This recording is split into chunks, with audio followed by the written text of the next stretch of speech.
골로새서 3장 13절 말씀 다 같이 한 목소리로 받들어 읽도록 하겠습니다. 누가 누구에게 불만이 있거든 서로 용납하여 피차 용서하되 주께서 너희를 용서하신 것 같이 너희도 그리하고. 아멘. 우리가 12절 말씀을 통해서 세 사람이 입어야 될 5가지 덕목, 즉 하나님의 성품, 예수 그리스도를 통해서 나타나는 그 하나님의 성품에 대해서 우리가 살펴보았습니다. 이제 13절에서는 이제 두 가지를 이야기하고 있습니다. 그래서 용납하는 것, 또 용서하는 것. 그래서 이제 앞에 5가지와 합쳐서 7가지 덕목을 이루게 되겠죠. 특별히 여기서 이제 13절 말씀에 용납하여 용서하되 이 두 단어는 이제 이 분사 형태입니다. 분사 형태라는 것은 다시 말하면 앞에 이제 그런 5가지를 옷 입는데 바로 용납하고 용서하면서 그 5가지를 옷 입으라는 거죠. 그리고 또한 그렇기 때문에 이것은 단순히 뭐뭐 하면서라고 하는 의미를 가진 것뿐만 아니라 바로 이 앞에 5가지와 함께 또 이 2가지도 우리가 이 세 사람이 입어야 될 또한 옷이기도 합니다. 그래서 이 앞에 5가지 덕목을 행하기 위해서 그것들이 또 특별히 마지막에 이제 오래 참음에 대해서 나누었습니다만 이 오래 참는 것이 구체적으로 또 어떻게 나타나느냐, 용납하고 용서하는 것으로 나타나야 된다는 거죠. 그러한 것들이 실제로 이제 사람들과의 관계 속에서 특별히 이 교회에서 성도들 간의 관계에서 그래서 사람들과의 직접적이고 실제적이고 구체적인 관계에서 바로 이 용납하고 용서하는 것을 통해서 먼저 나타나야 된다는 겁니다. 용납하고 용서하는 것은 이제 어떤 부정적인 일이 있을 때에 거기에 대해서 우리가 긍휼과 자비와 겸손과 온유와 오래 참음으로 행할 때에 그런 부정적인 일에 대해서 우리가 바로 용납하고 용서하는 태도로 나타나야지 이제 그것을 통해서 우리가 앞에 5가지를 행할 수가 있는 것이죠. 그래서 이 공동체의 상황에서 흔히 일어나는 일을 보여주고 있습니다. 그래서 누가 누구에게 불만이 있거든 이렇게 이야기를 하고 있습니다만 있거든이라고 했는데 이것은 말 그대로 만약 뭐 있으면 이런 문자적으로 그런 의미입니다만 이런 일들이 어쩌다가 있는 것이 아니죠. 사실 사람들과의 관계에서 이런 일들은 다반사고 어떻게 보면은 일상적인 일입니다. 그리고 누가 누구에게라고 했는데 우리가 또 생각할 수 있는 것은 사실은 우리가 누구나 다 사람이 완벽하지 않기 때문에 바로 사람들과의 관계에서는 이런 일들이 생길 수밖에 없습니다. 또 한 가지 우리가 기억해야 할 것은 이 관계가 더욱더 가까워지면 가까워질수록 이런 일들은 더 많이 일어날 수밖에 없다는 것을 우리가 또 분명히 인정을 해야 됩니다. 왜냐하면은 뭐 멀리 보이는 잔디가 푸르게 보인다는 것처럼 가까이 하지 않을 때에는 또 가까이 한다는 것이 뭔가 같이 일을 하고 또 뭔가 같이 무엇인가를 하기 전까지는 사실은 잘 모르는 부분들이 많아요.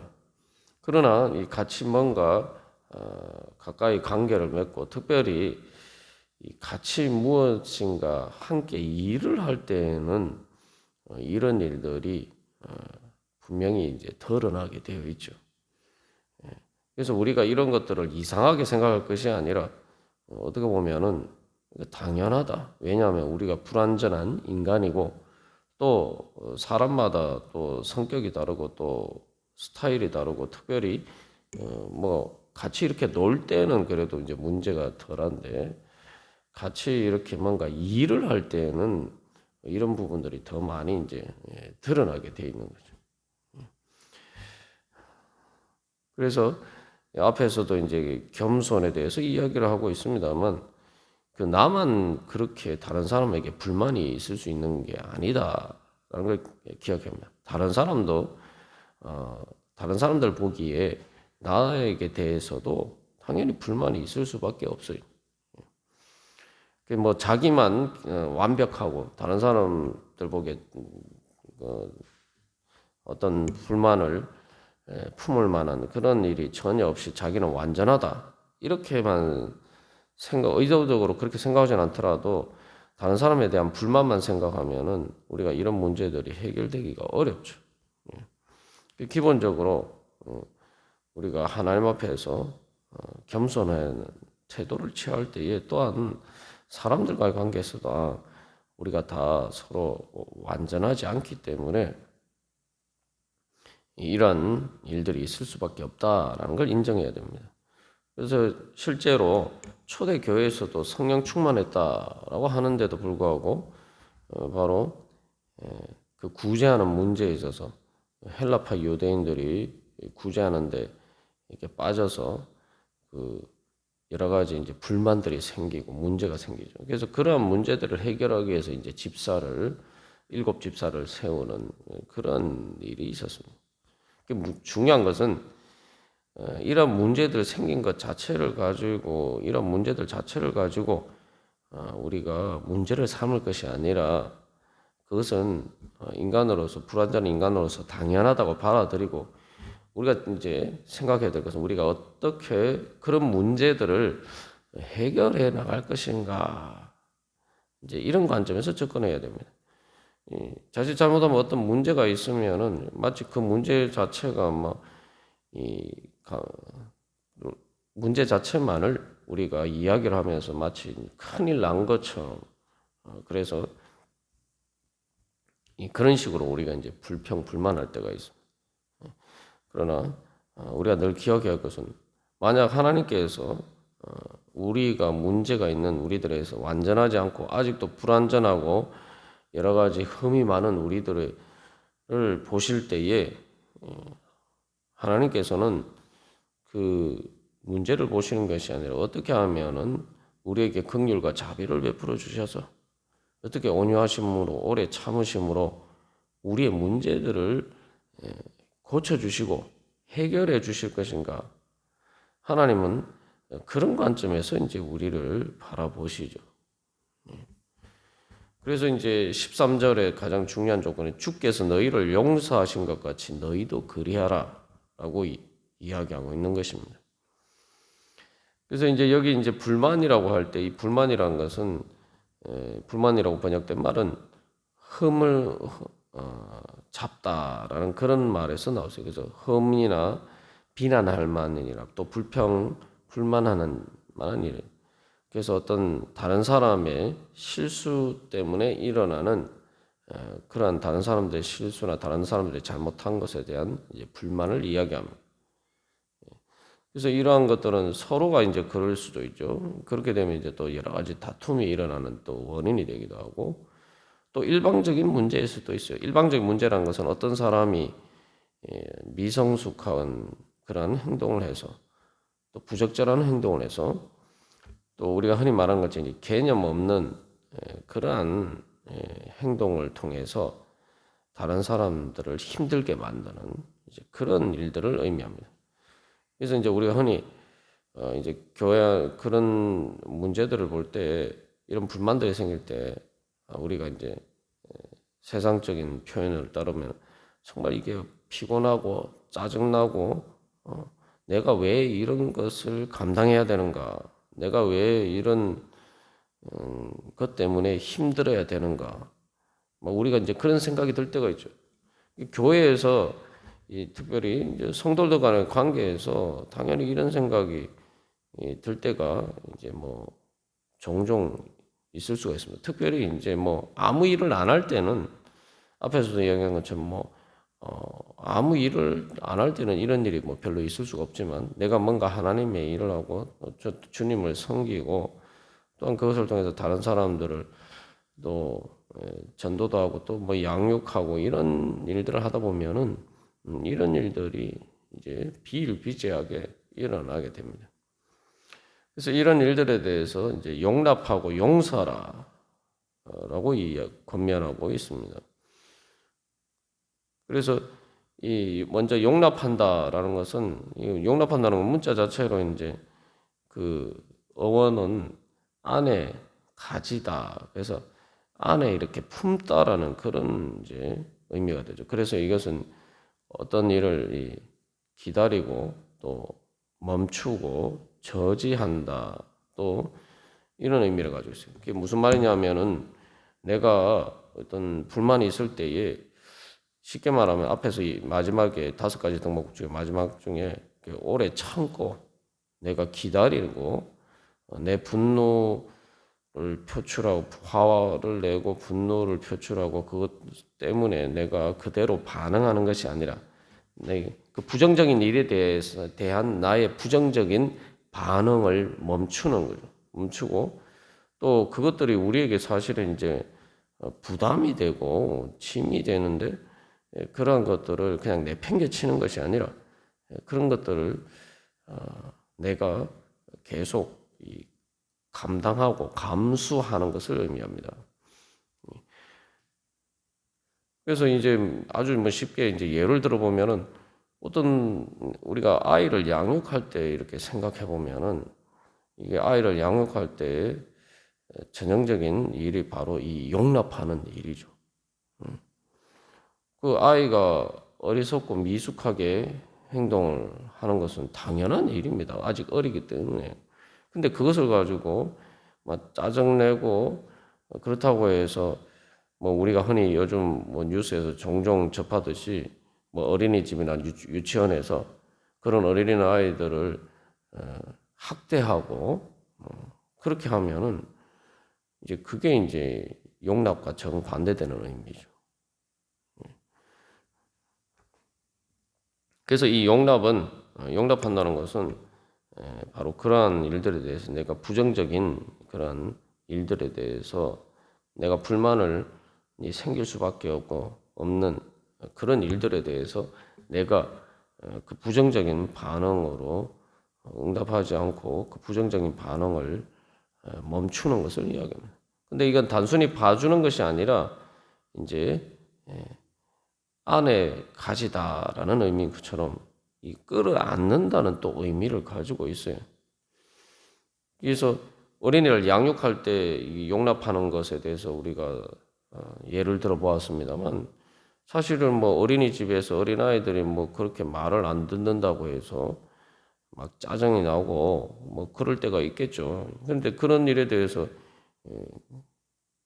말 그대로 그것을 뭐 어른한테 대하듯이 말 안 듣는다고 뭐 이렇게 때린다거나 막 끌어서 내팽개친다거나 뭐 그렇게 학대하거나 아니면은 그렇다고 해서 아이를 돌보는 일을 포기하고 버린다거나 이렇게 하면은 우리가 결국은 그러한 관계 자체를 사실은 포기하는 거죠. 그래서 하나님께서는 이사야 46장 4절에서 우리에게 말씀하실 때 너희가 노년에 이르기까지 내가 그리하겠고 백발이 되기까지 내가 너희를 품을 것이라 내가 지었은즉 내가 업을 것이요 내가 품고 구하여 내리라.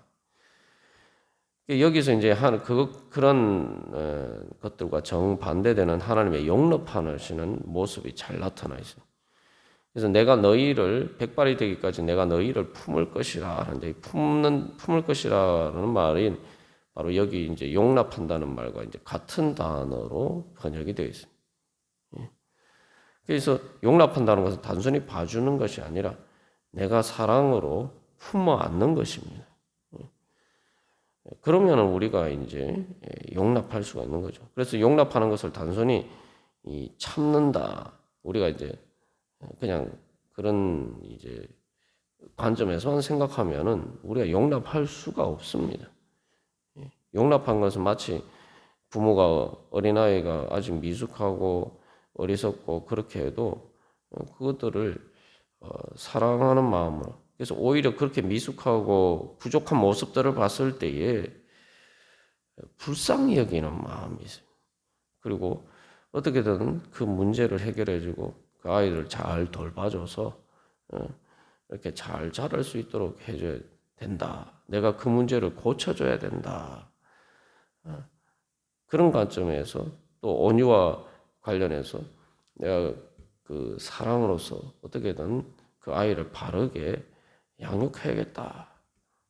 그런 관점에서 이제 끌어안는 것이 바로 이 용납입니다. 그리고 두 번째 이제 용납이나 용서나 뭐 사실 이제 비슷한 말입니다만, 그래서 그 단순히 이제 받아들일 뿐만 아니라 그것에 대해서 용서해야 된다는 거죠. 용서한다는 것은 여기서 용서한다는 말은 보통 이제 아피엠이라는 단어를 씁니다만 여기서는 카리조마이라는 동사를 사용하고 있습니다. 그래서 이 카리조마이라는 단어는 카리스라는 은혜라는 말에서 나왔어요. 그래서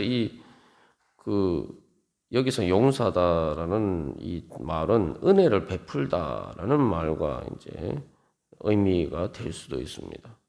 그래서 단순히 뭐 내가 그런 잘못에 대해서 그냥 소극적인 관점에서 그냥 봐주는 게 아니라 앞에서 이제 용납한다는 것이 사랑으로 끌어안는다라는 의미를 포함하고 있는 것처럼 그렇게 사랑으로 끌어안고 내가 은혜를 베풀어 준다. 적극적으로 뭔가를 준다라는 은혜를 베푼다라는 관점에서 우리가 용서를 해야 된다는 거죠. 그래서 이 카리스 또 카리조마 이 용서하다 이 은혜를 베풀다라는 말은 원래 이제 즐거워하다라는 말에서 나왔죠. 그러니까 이제 이 용서라는 것도 앞에서 용납이라는 것처럼 단순히 소극적인 의미가 아니라 은혜를 베푸는데 즐거워하면서 그렇게 용서하라는 거죠. 이런 것들도 이제 그 아이를 양육할 때 부모의 마음에서 전형적으로 나타나는 거죠. 그래서 부모는 어린아이가 아직 미숙하고 부족한 점이 있을 때 내가 어떻게 하면 저런 부분들을 채워줄 수 있을까? 내가 어떻게 하면은 그런 부분들에 대해서 단순히 짜증내고 뭐 물론 피곤하고 그게 수고스러워서 힘들 때도 있지만 그러나 궁극적인 본질적인 마음의 중심은 어떻게 하면은 내가 아이에게 아이를 사랑하고 아이에게 뭔가를 줄 수 있을까라는 관점에서 생각한다. 그게 하나님 아버지께서 사실 이제 우리를 대하시는 태도입니다.